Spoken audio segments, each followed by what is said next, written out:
ఈ చిత్రపటాలను చిత్రీకరించిన కళాకారుడు ఎవరు అని నేను అడిగిన ఒక క్వశ్చన్కి అందరూ కరెక్ట్గా రాజా రవివర్మ అని ఆన్సర్ చెప్పి కమెంట్ చేసి మీ లైక్స్ ద్వారా నాకు ఎంతో సపోర్ట్ చేశారు. అందుకు థ్యాంక్స్. అయన్నొద్దు, పాయింట్కి రా.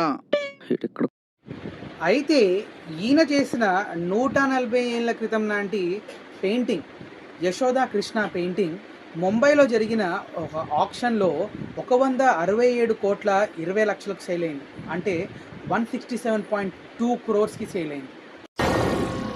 ఏం మాట్లాడుతున్నావురా, నరాలు కట్ అయిపోయింది. కానీ అన్ని వందల కోట్లు పెట్టి ఆ పెయింటింగ్ని కొన్న వ్యక్తి ఎవరో తెలుసా? చెప్పు చెప్పు చెప్పు చెప్పు చెప్పు చెప్పు. కరోనా టైంలో కోవిడ్ షీల్డ్ వ్యాక్సినేషన్తో అందరినీ ఆదుకున్న సిరమ్ ఇన్స్టిట్యూట్ ఆఫ్ ఇండియా అధినేత సైరస్ పొనావాలా.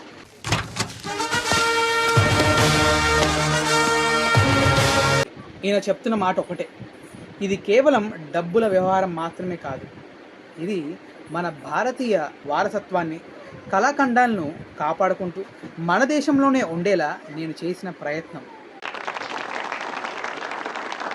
140 ఏళ్ళ నాటి ఒక చిత్రం, కానీ ఇది కేవలం ఒక చిత్రం మాత్రమే కాదు, మన భారతీయ సాంప్రదాయాన్ని చాటుతున్న ఓ గొప్ప కళారూపం.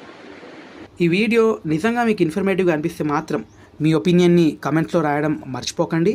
And please like, share and subscribe. Thank you.